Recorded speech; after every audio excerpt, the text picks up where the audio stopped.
Hello, 2020 audience. Welcome to the 2020 series presented by the New York Film Academy. The 2020 series are conversations with creative visionaries about craft, creativity, and collaboration. We do 20 minutes of bantering, talking tech, getting geeked out on all things craft, and then we take 20 minutes of questions from you, the global audience. So please write in, and we will try to get to you as many questions as we can. I am Liz Hinlein, creative director and filmmaker, and I am so happy to present today Paul Warner, seminal director and educator, and actors Andrew Burdette and actor Themo Melikidze. That's it. And hi guys. I hope I figured the last name right. I've been really trying on that. Nailed it. You nailed it. But you know, it's important to have specific last names too, so you're memorable, right? I guess, yeah. I guess. So I wanted to know, guys, I'm really curious. You both studied under Paul, and you both obviously have natural talent and natural ability. What do you think, and Paul too, what do you think studying and understanding the craft of directing, craft of acting does for actors, as opposed to just being naturally talented and going to auditions and working? Well, I mean, I'll just have one answer to one word for that, which is longevity. And Andy and Themo can jump in, but the training is the foundation of the house. So, it would be like if I said, I'm going to be a brain surgeon, let me just take a class and I'll take care of that, right? It's the longevity and also the connection with collaborators. I mean, when you train, you meet all the up and coming writers, all the up and coming producers, directors, and you build an ensemble. But anyway, yeah, it'd be interesting to see what Themo and Andy have to say. Go ahead, Andy. Yeah, sure. I think like Paul was saying, it's for any field. If you really like doing something, it doesn't matter how good you are at doing that. It's being able to take what you're good at and focus in on specific areas and being able to do multiple things with that thing. If you have natural charisma, you're able to use that in different ways with training. If you're, it's all about taking your good ideas and having people with more experience and who've lived longer lives and who know more than you share that information and knowledge with you so that hopefully you can share it with other people one day. So, yeah. What I got from that mainly is that it prepares you. It prepares you for the unexpected, and what you do in class, anything goes. All mistakes, no mistakes, anything goes there, and that's where you learn. So those mistakes will prepare you to not for that not to happen when it really counts. In front of a casting director, in front of a producer, in front of the director. So that was the main thing that I kind of experienced with it. And also it makes you more confident to trust the technique or trust whatever it is that you're learning. It makes you more confident in that way. And like Paul said, connections. I'm still connected with a lot of directors and actors that were in my year, and you grow together, you support each other, and that's the fun part about it too. It's not just class. It's a creative process of it. Well, and did you change, both of you guys, did you change as actors through the process of education? Oh yeah, big time. Tell me more about that. In what way, Andrew? Well, it's like it's as simple as like looking back at the stuff that, in NYFA we were very fortunate to be able to record the things that we did in classes and things like that. And so being able to look back at some of the stuff that I did when I first joined and seeing some of the projects I've done now from what I've learned it's a night and day transformation. And even just like down to making things, the littlest, subtlest things you can really notice, especially on film and stage too, but especially on film, the littlest, most subtle things you really can notice. And that's part of what really being able to work, like Themo said, in like a playground setting and really work creatively with other people can really chisel in on. Yeah, I agree with Andrew there. What I also experienced was that when you translate everything to film or play, whatever, you not only grow in class, but you grow outside of class too. So you're acting does not, or directing, whatever it is, does not stop once you leave the class, but it continues, and you linger on things you discovered in class. And like, for example, a lot of times where I've been in a situation where I had to kind of prepare for a role or whatever, because I did an exercise in class, I had some type of a relationship or had some type of an experience with that scene, or I could relate to it somehow. You know what I mean? So that definitely helped you to be prepared. And Paul, what is your goal, like when you are like starting with a new group of talent? What is your goal? What are you trying to instill in them? Well, I mean, there are a lot of things, but I think primarily is to open the mind.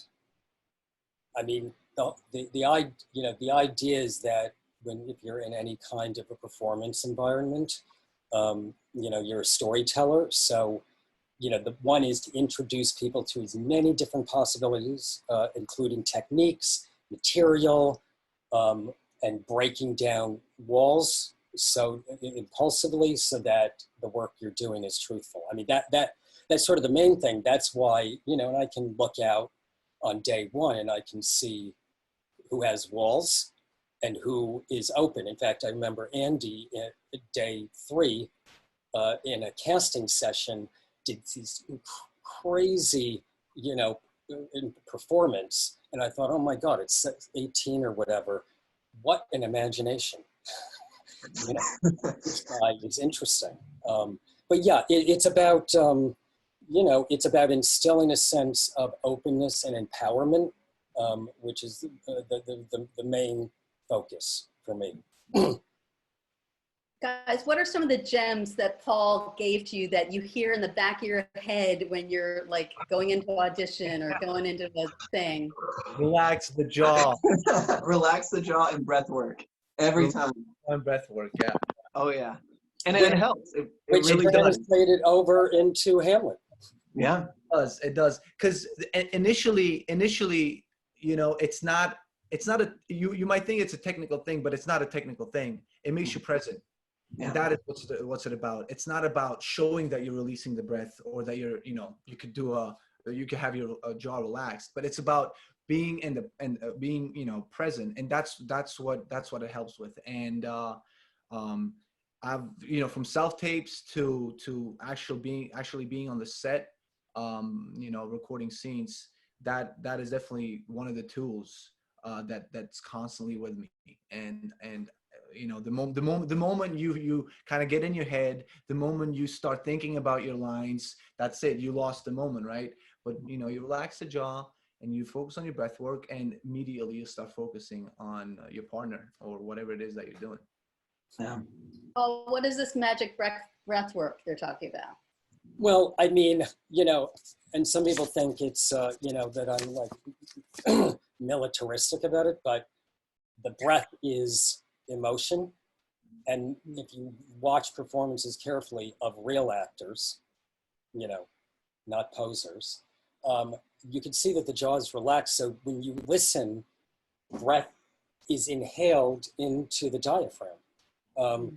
And so the actors actually listen. You don't listen with the ears, you listen with the body. And a beat shift, a moment of thought, as Themo was talking about, is a breath in and a focal point shift. So and this is what you're cutting with. So it's the jaws relaxed, the breath comes in, that's oxygen, it oxygenates the muscles. It's a physiological thing, and emotion is energy in motion. It's not a feeling. So that's what the breath does. And when people are like this, they're repressed, right? I mean, yeah. Bye, Paul. Yeah. Am I right, Themo? Yeah, you're right, man. You guys still, breath is open. do you guys still train? Do you guys go to acting club? Is it like going to the gym where you work that muscle, or is this something that's so ingrained now that you don't do something like that? So, yes, absolutely.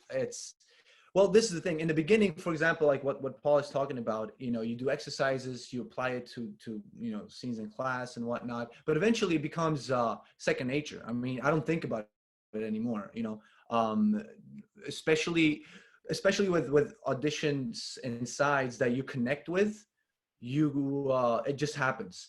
And with certain scenes that you don't necessarily, or certain roles that you don't necessarily connect with, that could actually help you connect with you know, with the moment. So for example, I've been in martial arts my whole life, so I know everything about dedication, and I know everything about like putting in effort and getting results. Acting is the same thing. um it's not you know, it's not doing a conservatory or a 6-week course and that's it, calling yourself an actor. No, you're always an actor. We're always an actor wherever we are, you know.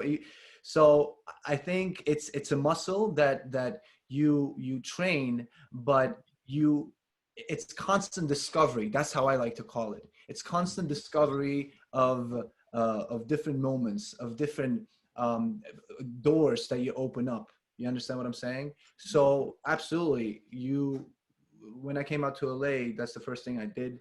When I mean, obviously in NYFA, we you know, we were introduced to Meisner. Coming over here, you want to continue that same with, you know, same thing as a muscle. You want to continue training, and then eventually, you know, it becomes second nature. And then once that becomes so automatic, you start playing with it. You know what I mean? Then you start discovering more things. Then it becomes fun. That's it. And I was, like Themo was saying, a lot of the thing about, you know, training, one of the reasons it's important is the connections you make. And with some of the teachers, I've been very fortunate to be able to go back and work with them in their directors classes and things like that. And it's like a free class, you know, because artists, we're not, you know, 100% of the time not the most financially stable career, but Yeah. but I'm able to jump into those classes and work as an actor for directors and get notes back. And I think that's one of the coolest things about art is every critique you can take as a lesson and as training if you have the open mindset. Like that's one of the coolest things I've seen with some of the projects I've done, is that every time I get notes back or every time I watch it back myself, I think of different ways to improve, go back to past training things, and really try and work on why someone didn't like this or why it didn't click with them, why it doesn't click for me. And I think, yeah, just training really helps you go into the work field with an open mindset to train and let every little thing just be fun, and then you still learn from it. So I think every opportunity has some sort of training potential to it. Yeah. If you look at like, you know, going to classes or whatever as training, if you look at it that technical, then you're doing it wrong. You know, if you're not having fun, then why are you here? You know, that's how I like to look at it. You have an opportunity. You have an opportunity to live through a life that's completely not you. That's completely not related to you. You know, it's not even real. It's fiction, and you have an opportunity to explore kind of like that world. I mean, man, that's just fun. You know, like, let's do it. Let's see what happens. You know, so I think that's how we should look at when it comes to training and acting. It's not going to the gym and doing 10 push-ups and then 10 pull-ups and then calling it a day. You know, it's not like that. It's going to the room or whatever and then see what happens. You know what I mean? And just in the moment and having fun. Yeah. And I know we have all talked a lot about collaboration, and Paul's, you know, that's one of your huge tenets is collaboration, and definitely the directors collaborating with the actors. What do you see in the languaging and the relationship between directors and actors that works really well, or sometimes goes off the rails and doesn't work well? Well, I mean, you know, collaboration is the key to the whole thing, and so I view actors as, you know, 50% collaborators. I mean, not, you know, include, you know, of course, the writer and the DP, but you know, you look for actors that are interested in the theme and the premise, like contributing to the story and having an overall sense of what everybody is doing on the set in that mission, and not just thinking about their hair, you know. And so, and you know, I think a lot of people don't realize that actors are they're storytellers along with the writer, you know, like in the case of our film, David Bondo is the writer who's created these roles, but the actors have been filling them over the course of the last year. So that's, that's, you know, from my perspective, but I'd be interested to hear from Andy and Themo. Go ahead, Andy. Yeah, sure. Well, like Paul was saying, I've David Bando is the writer.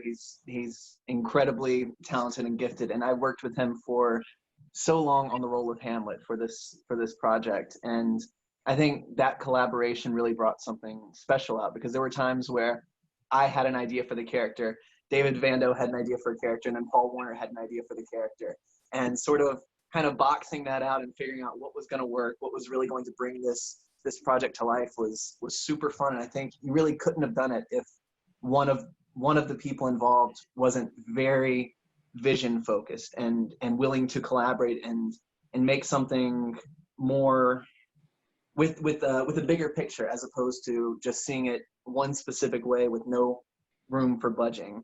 And I think that collaboration really brought something special. It did for me, at least, when I was able to finally do it. It felt really genuine and real, and something that I could never brought myself, and something I think that I was very proud to help bring to life as well. So when you guys are working with directors, what makes you feel heard, and what makes you feel, I guess, dismissed? See, this is the thing that I have experience with directors, and it's a very simple thing, and you don't need to go to a you don't need to get an MFA to have this. And it's very simple. Love your work. I've been on so many sets, and I've collaborated with so many directors. They just didn't want to be there. They were just doing this because, because of so many other reasons. They were not love, and they were not trusting what they had, or whether it's their vision, whether it's whatever it was written. They were not confident. They were not believing in themselves, for what they were doing. Now, if you don't believe in yourself, if you don't have the confidence, how are you expected for me to have any kind of, input here? This is your work, right? We're here to work together, but you're here to give us somehow the guidance, you're to share your vision.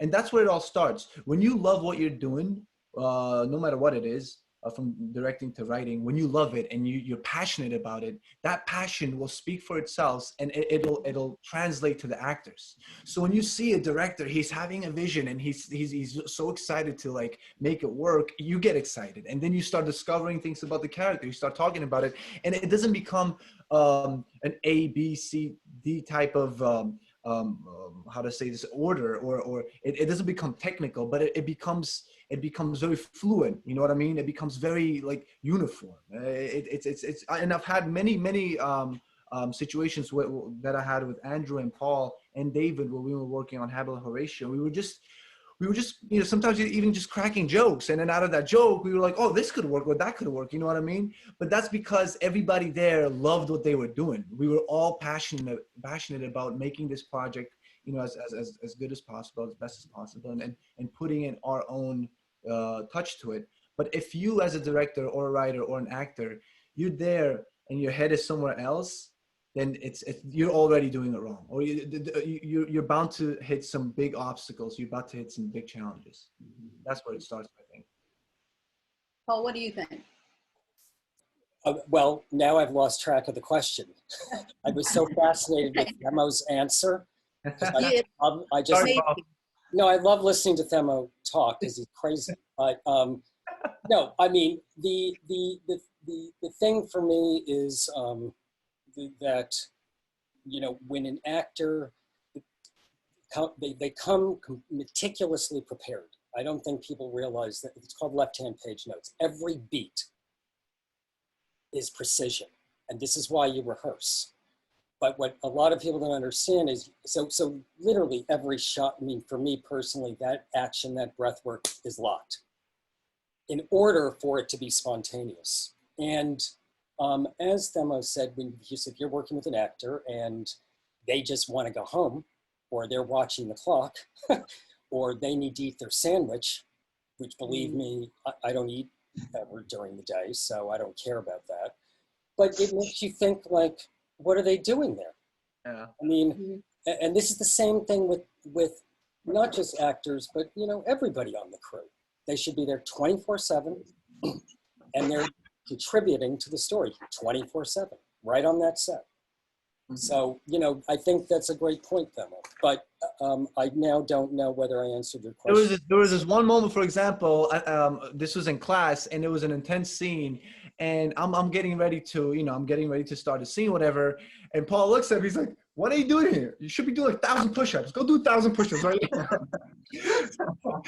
You know what I mean? So right there already, I can feel his energy. I can feel that, you know, he's ready to go, and he's looking at me, just kind of like waiting around. But it's an intense scene. We have to, you know, we have to be in the moment. He's like, "What are you doing here? Go do 1,000 push-ups right now."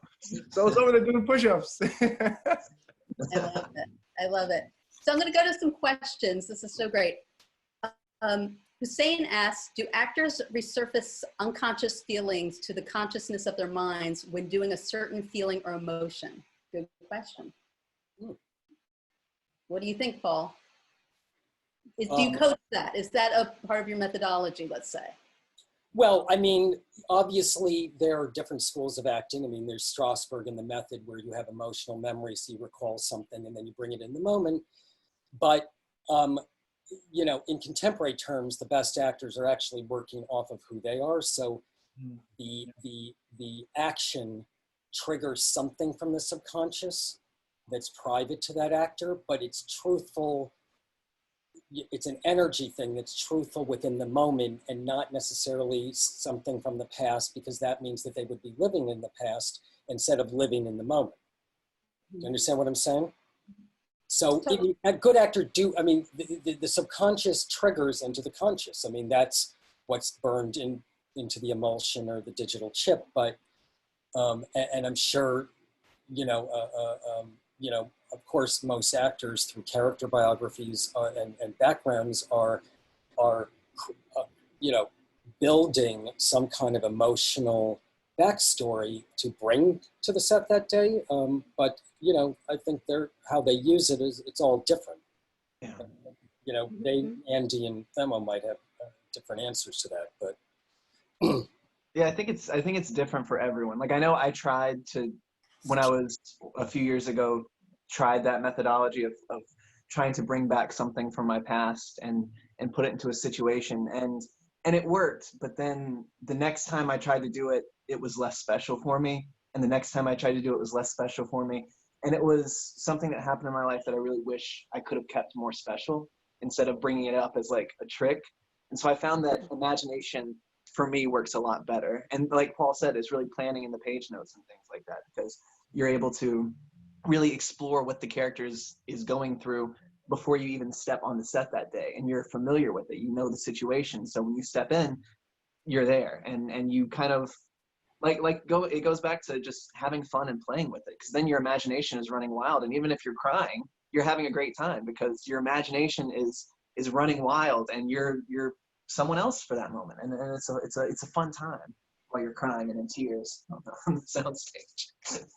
I think in the beginning, I remember, with a lot of things in life, is the hardest thing is to be able to build that trust into the material, and as Paul said, to be prepared. So if I'm going to be prepared, I'm going to trust that my fellow partner and the scene is going to be as prepared as I am. So then he helps me out and I help him out. But in order to gain that trust, that's where, you know, the training comes in. That's where the confidence comes in. So what happened was, for example, in my situations, I used to, back in the day when I started, I used to go to my memories. I used to bring up a lot of my own personal life. And as Andrew said it, over time, that, you know, emotion, that feeling, whatever, it's going to go away. And then you get out of the moment because you start thinking about it, because you know you have to hit that mark and that beat, and then you start, it becomes fake. It becomes actually fake. So once you get comfortable with the trust of what you're saying, that's enough. And to know that the partner is going to be there, that's when things start. That's when the magic actually starts appearing on screen, because you're trusting in the unpreparedness. You're trusting and not knowing what's going to happen next. And when you have that trust and you're prepared, then you know, no matter which direction or which choices that is going to be made by the actor, it'll always be authentic. And I think that is the key to find the authenticity in that moment. So it's building that trust over a period of time, longevity, and that comes with training and technique. That's great. And I'm just curious, you guys, so do you all stand by doing rehearsing? Is that part of your repertoire? Yeah, That's necessary. 100%. I've had actors, I have worked with some stars, you know, like some well-known ones that I'm not going to mention right now, but who said that they don't rehearse Mm-hmm. In the conventional way in a rehearsal room, which is how you should do it. But they still rehearse because I then went to them and insisted on rehearsing every beat. The thing is, film is expensive, so you can't just show up and just see what happens unless you've got millions of dollars. So the rehearsal is what makes it organic. Even if it becomes spontaneously, which often on the day of shooting, you do many spontaneous things. But the rehearsal is very, very, very important for me. You know, what about for you guys? Yeah, for me, it really helps just as an actor going in, because I feel like I've grown a lot more confident in myself and the choices that I make from the time I started training. But it still really helps to know that you and the director have agreed on something, and you're not showing up to set going in this direction and they're over here, and now you have to spend an hour and a half going over getting to here. You show up, you're here, and then if you want, you're free to move around in any which way you want. And I think that's part of what makes rehearsal so great, is it really gets everyone on the same page, which as Paul mentioned, there are people that don't like rehearsal because it makes them feel strapped down and locked down. But I really think there's a way for those people to rehearse, even if it's just blocking, if it's just a lot like going through the script reading or something that helps clarify for everyone. This is the direction of the project. If you guys want to have faith in me, I have to have faith in you. And so let's do this together. Let's rehearse.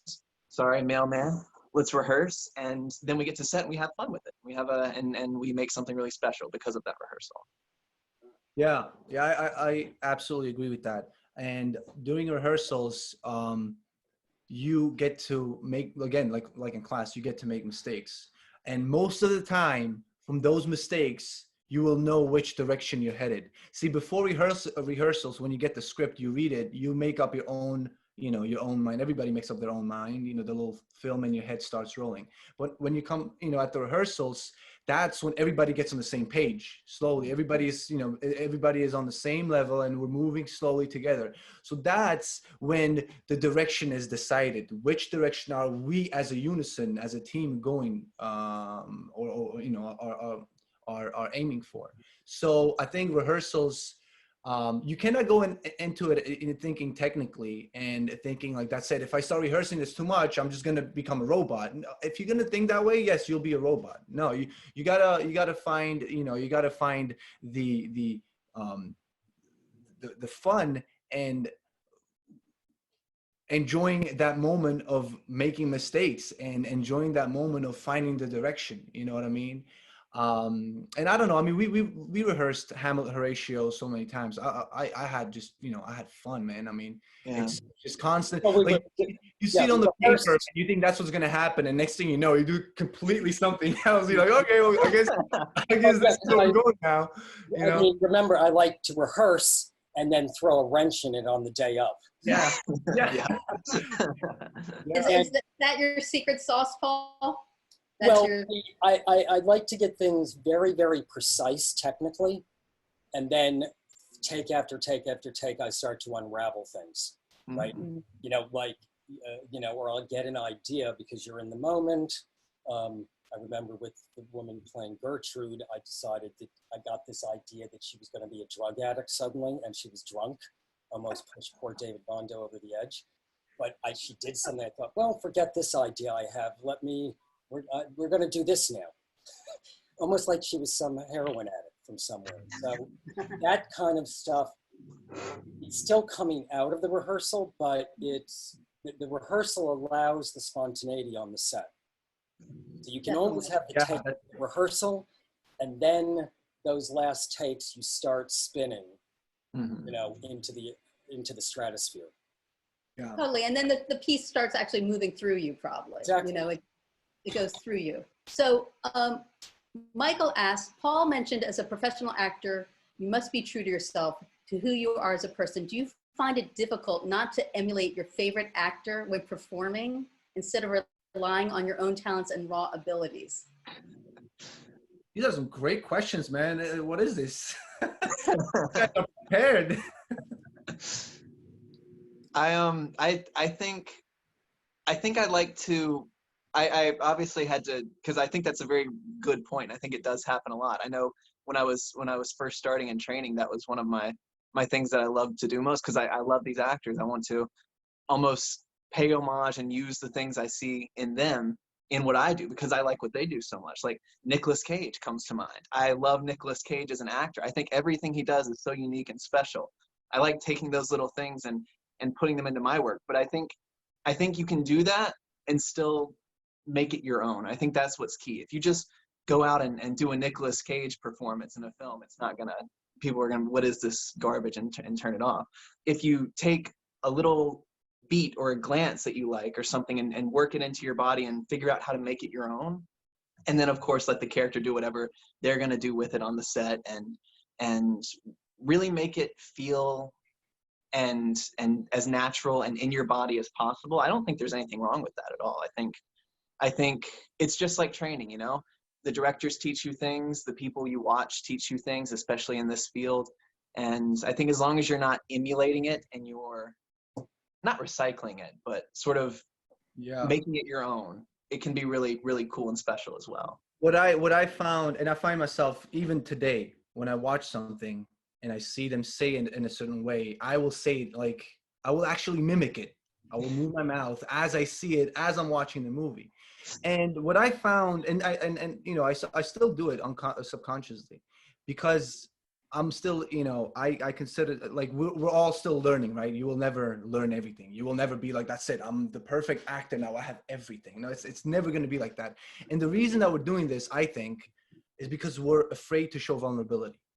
It's because we're afraid to show what we are, who I am. That's why I'm copying that, because I trust that and I know it's going to work because I've seen it, and you know, he's a star and that works, and I'm going to use it now. And you find yourself using it quite often sometimes, but then when you build that trust, and then suddenly you're like, you know what, I'm going to give it my twist and I'm going to give it my turn. When you show your vulnerability, that's when you find yourself. So like Andrew said it, I think it could be an amazing combination of both. And you could start playing with it, and then you'll find yourself. You know what I mean? I think that's like the true essence of acting, is to be on that journey of finding who you are.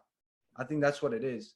And in order to get there, you got to make a lot of mistakes, but you have to trust it, that whatever you're gonna do, you know, you'll end up on your feet. That's great, guys. There's this wonderful little book called Steal Like an Artist, and it's all about that. You don't just take from one person or thing that you like aspire to, like if you're a painter, Picasso, Rembrandt, you steal from all of them, and then little pieces will eventually filter through you. And that's how you learn from basically dead masters, is you know, and that's how painters, they all, you know, fine artists begin by copying, and eventually your soul will reach through and come out on the page. Well, you know, but that directors do this too, because I can remember obsessing over Bob Fosse and all that jazz. So all of my early stage productions were like Bob Fosse, you know. It was like I was, and then you move away from that. But I think, you know, early, I mean, you're getting images from actors and even other directors that you know, probably subliminally kind of pass through you over time, right? Totally, exactly. Well, Paul asks. I do. Paul Clark asks, what if your backstory for a character isn't the same as the director's? How do you merge the two? I think that's where the collaboration comes in. I think I think it's going to be impossible for you to show up with the exact same vision as the director for the project. If you do, it's going to work out great, but I don't think that that's ever really a real possibility. So I think both being very open to change and open to what the other person has to say, that's where that comes really, really key, is the collaboration aspect of it. Yeah, and that's another thing, right? It's you're constantly feeding off of each other. And as an actor, I think you need to be open, and you need to allow yourself to expose, whatever you had to the vision of the director or to the vision of the writer. You might think you have the best idea, but if the director disagrees with you, I think you need to respect that, and and try to follow the direction that he's requesting or she's requesting. But again, that comes from, like Paul said in class, to have an open mind. And filmmaking or playwriting and or just in a play, anything goes, anything can work, right? Anything, but that doesn't mean that it's going to translate well, but you could do it, right? So, but when you find a clear vision, when you find a clear direction, and everybody agrees on that and everybody trusts it, then I think that's the way to go. But as an actor or as an artist itself, you need to be open to expose yourself to other people's visions. And I think that's also, and you have to let go, like I have ideas, they have ideas, but the immediate thing that happens with people that are confident is that whosever idea works better, that's where you go. Yeah. I mean, it's never about, I'm holding on to my idea. Or, obviously you're going to get fired or nobody wants to deal with you.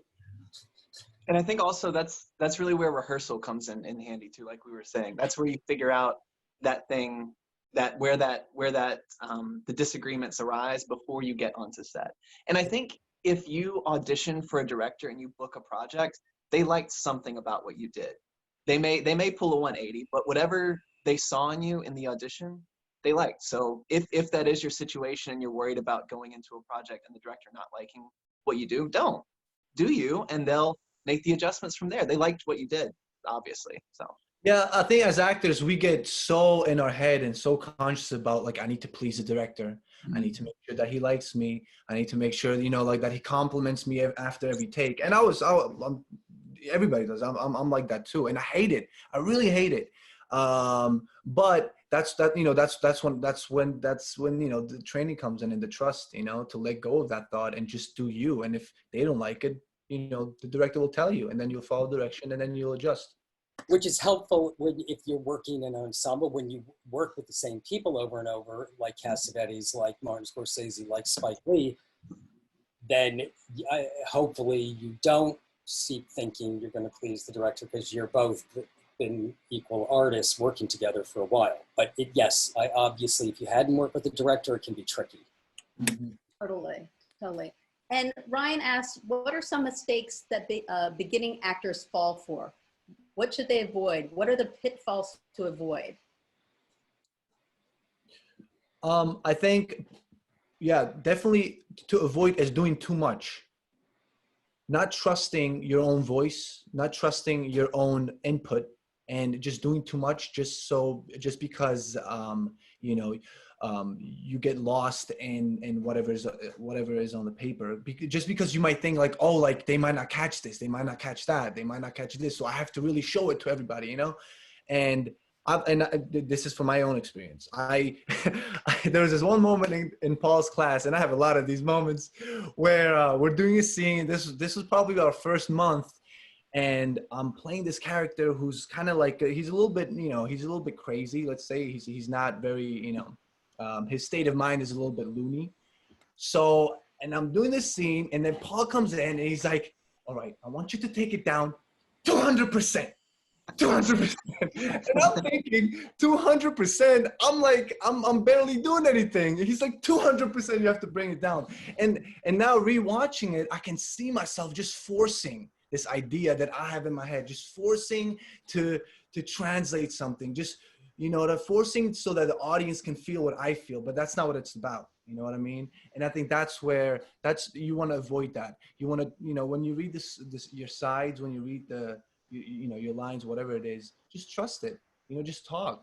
One of the greatest actors of our time, James Gandolfini, who passed away, said on the set of The Sopranos, he said, just look into my eyes and talk to me. And that's what it is. He said, just look into my eyes and just talk to me. That's it. So once you can find that, you know, once you can find that confidence and that trust, you'll be able to start playing with it. And then, you know, the rest is just going to be, you know, having fun. Yeah.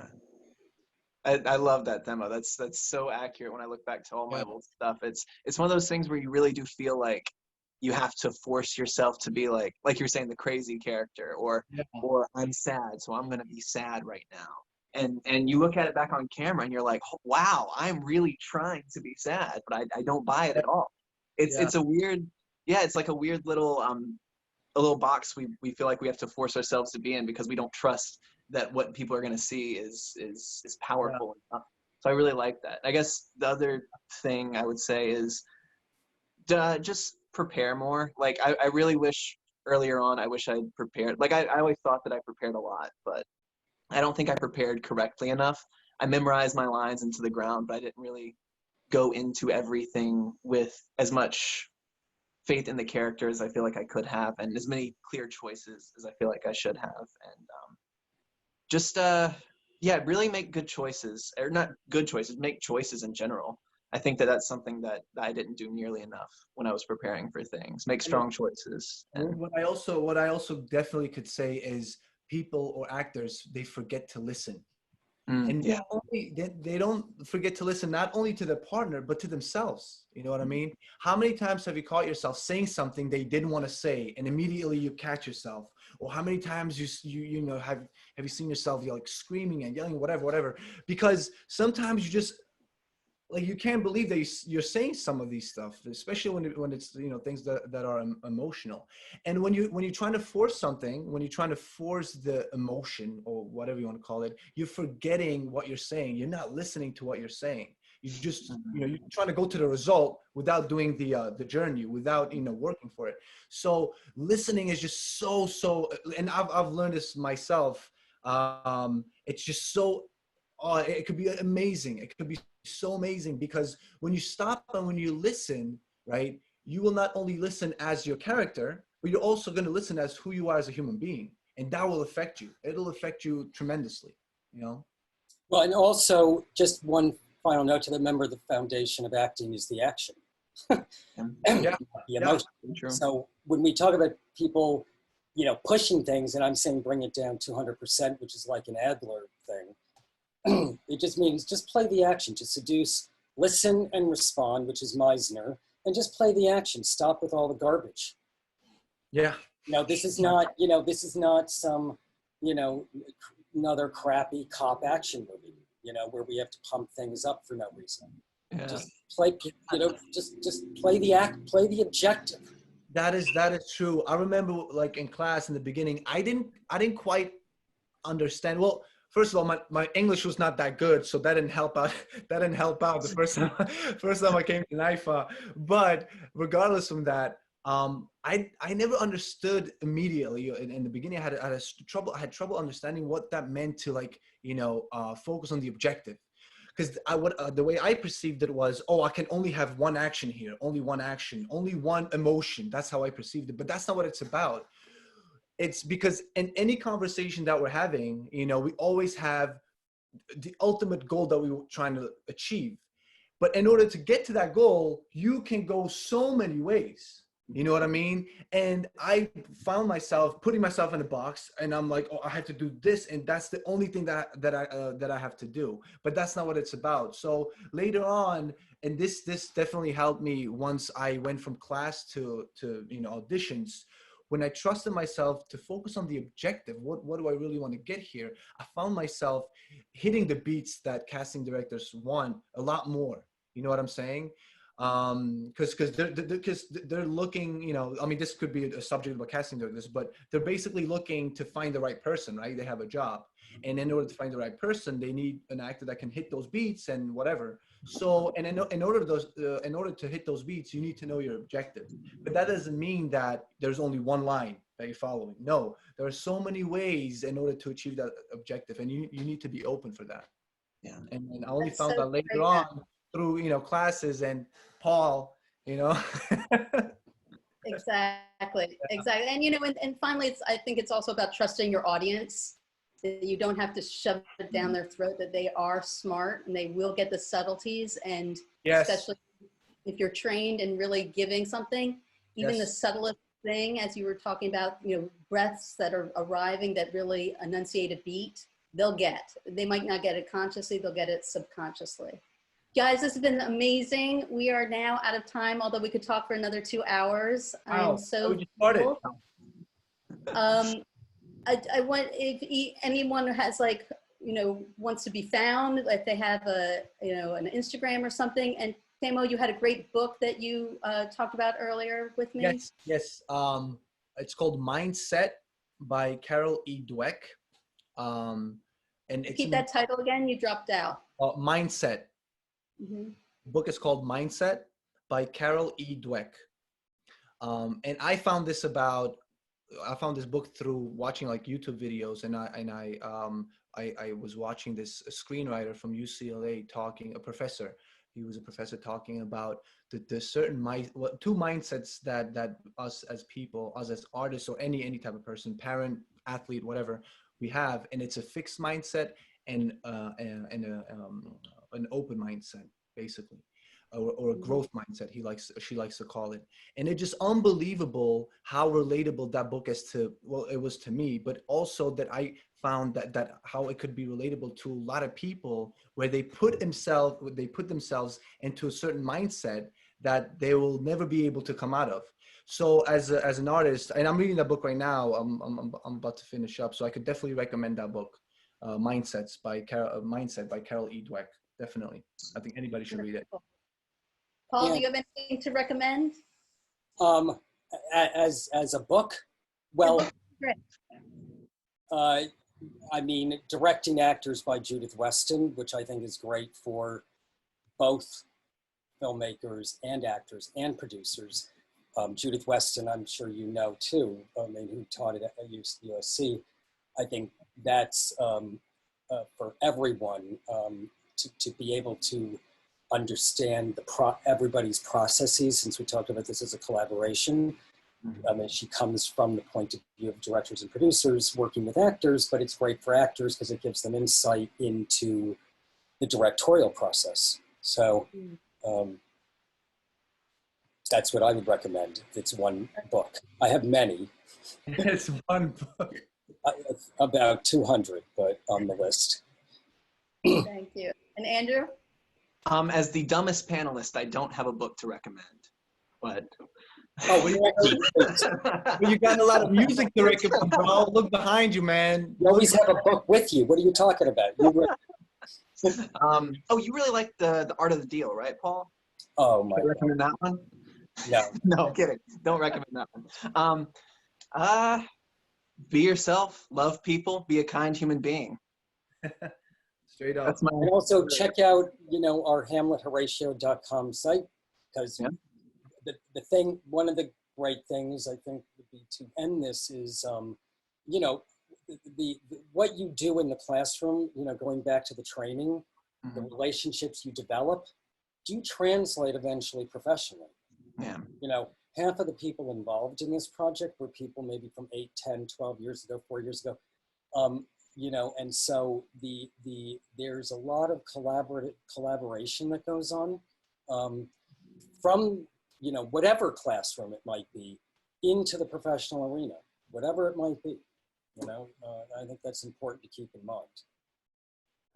This was so great, guys. I'm so appreciative. Thank you so much. And thank you, New York Film Academy, for letting us present the 2020 series. And thank you, Bye, Liz. everyone. Thank Be you. safe. All right. Bye. Bye. Thank you.